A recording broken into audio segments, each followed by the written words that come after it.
Radio, where we give you a verbal image of life, and we are everyday people. I'd like to welcome you all to the show. This is your host, Cole Black, reminding you all to check out the movie Everyday People, the movie, Part 1 and Part 2, as we work on finishing up Part 3. But today, I had to go live because usually what I'll do is I'll pre-record and broadcast it later. But dealing with this topic of hate speech and Roseanne Barr stating that Valerie Jarrett looks like if the Planet of the Apes and the Muslim Brotherhood had a baby.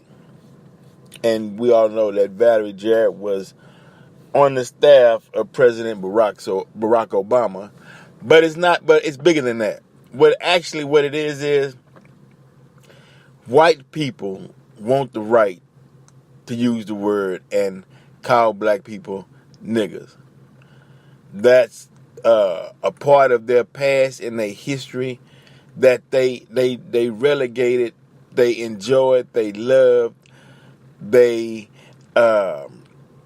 feel some sort of energy when they use the word, and they dying to say that word, and they want to guise it, and not all white people, and they want to hide under the First Amendment in order to use the word. That's their ultimate goal. They don't like being told because they feel as though it's hurting their freedom. It's inhabiting them in a certain way. I don't have 100% full freedom because I can't call black people niggas. So to skate around calling black people niggas, what I'll do is I'll just make up a lot of derogatory, demeaning comment statements and spew that out in the public. And it felt so good when she was typing what she stated, and she is Roseanne Barr. She probably was enjoying herself. She was overwhelmed with happiness and delight. She felt good about herself. It sent a tingle up her spine. That was her ultimate goal. But the main goal for a large portion of whites is to get to that N-word, that to call black folks niggas, because they want to feel as though somehow they don't have complete freedom until they're able to use that word. So yeah, you're right. If there is a civil war, it'll be fought over the First Amendment. Because that word to black people now, yeah, it's the meaning. It's a word. But now the true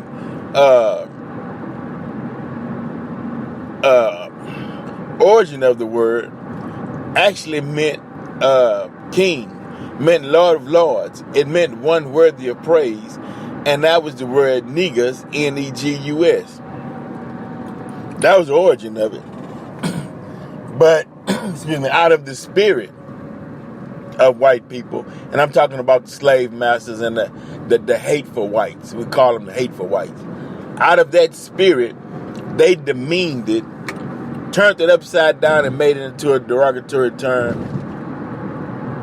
And they used it as a form of hate and as a form to hurt, break the spirit, to make you feel as though you are less than a human being. Now they're trying to do the adverse and saying, hey, if that word N-word stops you, something is wrong with you. But wait a minute. You have to remember, you created the meaning term until it had its full effect on the people. Then you turn around and say the word shouldn't stop you, even though what followed behind the word usually was a hanging, a beating, a hit, loss of money, loss of property, loss of children, loss of life.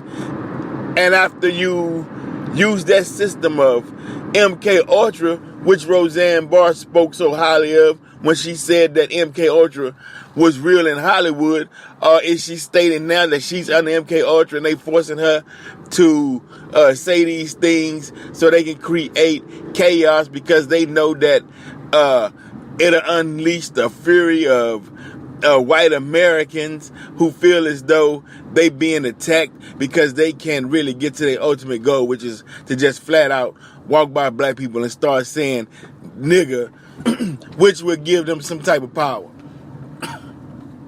They feel like, and these are the racist whites, they feel as though that if I can be free to use the N-word, that'll give us a up and we can start fighting and a race war and all that. And trust me, it's not happening.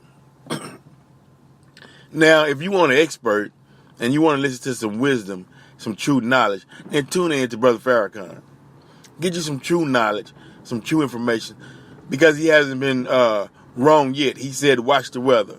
While back, long time ago, since the shock of the hour, and it's been happening. Talked about the cattle, been happening. Said, we're going to do a 1 million man march. People said it couldn't be done, had over 1 million because I was there. Warned Gaddafi about Reagan's plans that he said he got from the wheel. Wouldn't have the press conference and find out they bombed Libya. Reagan bombed Libya. And so the truths that was told that came to become to be truth was stated prior to we actually witnessing it with our own eyes. So to wrap it up, it is true. It is definitely true. To wrap it up, the N-word from one word will cause so much pain, destruction, and heartache throughout the globe, really, because the energy, that wave, that fire that it's stoking. It's settled right now, but it's picking up steam. And you seeing whites coming out. You seeing Trump calling, using the words animals. He knows the response he's gonna get because he knows the response he's gonna get from his base, and they want that response. Is what I'm telling you. This is just not something that's done out of happenstance or just because. This is something that's actually done for a purpose and a reason. Roseanne Barr didn't say what she said just because. She had an agenda. The media reporting the incident have an agenda.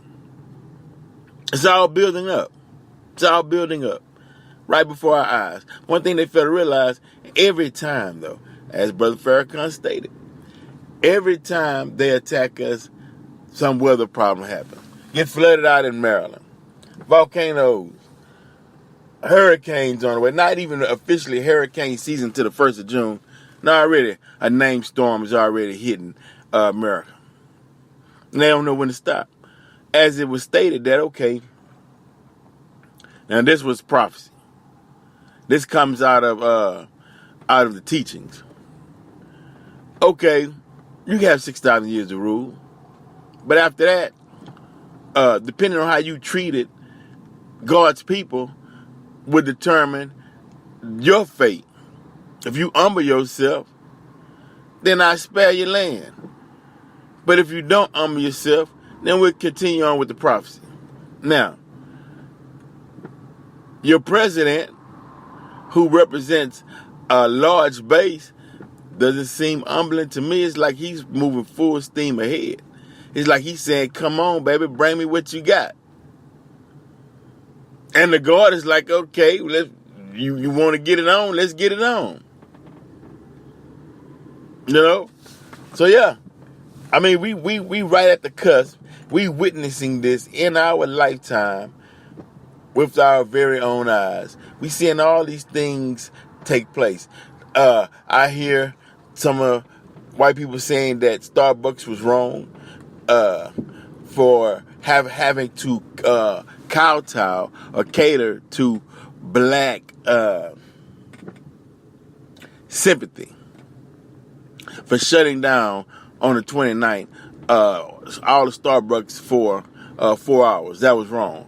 But the real reason behind it was, no, if black folks who was calling a boycott on Starbucks was losing money, then we'll shut down for a day for diversity training to make to pander towards black people so we can continue to spend those dollars back in their stores. That's what it's about. Don't get it twisted as though they was gonna cater to black people. Not at all. They love of that dollar. That's why they shut down for 4 hours. So yeah, don't get confused about or get blinded by what's taking place today right before our very eyes. You see this all over America. Starbucks, Waffle House, police shootings. Then turn on and then listen to some of the, especially on AM, listen to some of these journalists or some of these newscasters or the MCs that host some of these right-wing talk shows. And we both looking at the same thing and coming with two different answers. Both looking at it, but his perspective, our perspective, is 180 degrees opposite of each other. And how could this be? Something's going on. Somebody's being fed one set of knowledge. Somebody's being fed a different set of knowledge. One is peace and justice, and one is tyranny and chaos. And they're getting ready to meet in the middle. It's overhyped. The media, fourth estate, pumping it up. Your president cheering them on. Your celebrities and your stars cheering it on. It's starting to trickle down to the layman's and the average everyday Joe Blow citizens, to where now they carrying on the hate. And so they see a black person call the police, black man, one incident, black guy was barbecuing at a certain section of a park. I always barbecued there for over 24 years. White woman told me he couldn't barbecue there no more. And he's like, what you talking about? You can't. I know, I've been barbecuing here for 24 years. I know what part of the park I can barbecue on. She calls the police. Said that he and his friend attacked her. Lying. Police, so the only thing that saved them, video. Other than that, police would have beat him, probably shot him. Continued the assault that's been going on black people for, years now. Really, since the police department was founded from chasing runaway slaves. Look at the irony in that. Then you had in Montrose in Houston, Texas, white man, shotgun, pointed at patrons at a restaurant. Police shows up to the scene. The white guy pointed the gun at the police, but he wasn't shot. He wasn't killed. He was arrested. They took him away. Black man raised a cell phone to get shot. Black man can have a pair of scissors in his hand. Gonna kill him. Have any object in his hand, they gonna kill him. Black man, Philandro Castillo. Let me get my my gun permit, my license to carry, so I can show you, officer. He reaching for something, kill him. White man with a shotgun pointed at the police and didn't even get shot. They used care. They used tactical commands. They used their training to deter a situation that could have escalated in death. They were patient with him, right? They didn't want to kill him. But when it comes to the black male, all tactical commands, all patience, all caring for human life, all the compassion is thrown out of the window. And their first instinct is to shoot. Now, the criminal. How did black people or the black male become the poster child of criminals. We didn't kidnap anybody and force them into slavery. We didn't blow up a whole town just because they was having success. And I'm talking about Black Wall Street, Tulsa, Oklahoma, and bomb any white towns. You know, we didn't bomb. How can we be the poster child of what a criminal is? Our youth are not getting weapons, going up into school, shooting up everybody. How is it possible? Or is it that we're so caught up into proving to a people that we are good and we can be just as good as they claim to be? And do we think that we'll ever achieve that goal? Are we trying to please people who don't have any intent of even seeing us as their equal? And so, in one essence, the guy who stated that we have a problem if we let the N-word offend us, that's a psychosis, so many words.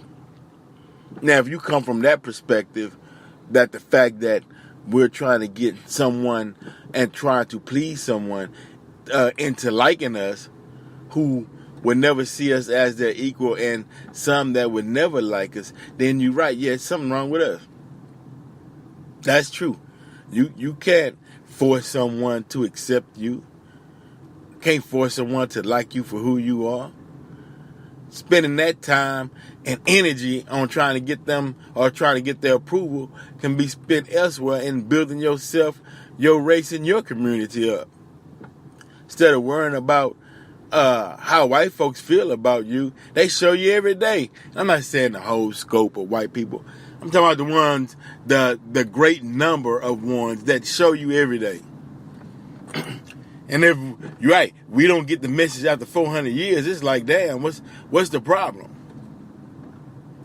You know, what the hell is going on?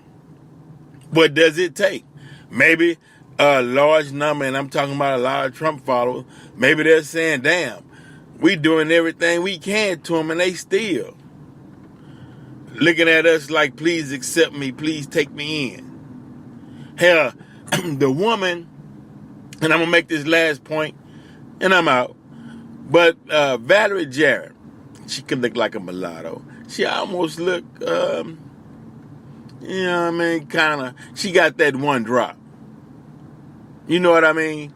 And it's just to goes to show you, black people, there is no fight between light-skinned blacks and dark-skinned blacks, because it just goes to show you, especially Roseanne Barr, they don't see you as white. They don't like you either. You can, like Brother Farrakhan stated, your mother may be white, and your father may be white, but you're not. So you're going to get treated like you're black. So that whole thing, I'm light-skinned and I deserve to be treated a certain way, and that's bullshit. I mean, what planet? I mean, now you're right. It might be on another planet, but not on this America. Not on this planet. Not on planet Earth. That holds no weight in society. Hell, police pull up, they shooting light is light, dark to dark. Give a damn. You saying my mama was white. My great grandfather was white. My great grandmother was white. Okay, but you not, so take this bullet. Basically what they telling you. Well, I'm supposed to be better than you because I'm a little lighter, or I'm supposed to be better than you because I'm darker. I come from the original tribe. It don't matter. They line you up the same way. So yeah, think about it. This is Vero Peak Radio. Till next time, we go live. We're out, but reminding you, get the book Consequence by Vince Cole Muhammad. Now that book is good reading, but it's wrote. No, I take that back. the punctuations, the editing is done in a way to describe the struggle of coming up in a school system that didn't care about the children that they were supposed to be teaching. It was that attitude, I got mine, you get yours, I'm here in this class babysitting you, we'll give you a grade, move you on to the next grade so we can get the money from the states. And when you graduate, it's almost like slavery. It's almost like, I'm not going to teach you how to read. I'm not going to teach you how to write. As a matter of fact, I'll make it against the law. Then I'm going to free you, and you get on out there and do the best you can with no knowledge. I'm not going to prep you for your future. No, I'm not going to sit down and prepare you to get into a new society since you've been in slavery for over 400 years. No, what I'm going to do is just, hey, get out there and sink or swim. I'm not going to prepare you to help build a society. No, because that's reserved for my white brethren. I can't do that for you, but if you can get out there and swim, I don't know how, but hey, then may God be with you. And that's how it was in the school system. Hey, we're not going to take the time and formulate around you knowledge that will help build, grow, and make society and communities a better place and teach you from that aspect. No, we're just going to move you along through high school and get on out in the world and see what you can do. Oh, yeah, and by the way, may God be with you. Vero Peak Radio, we out.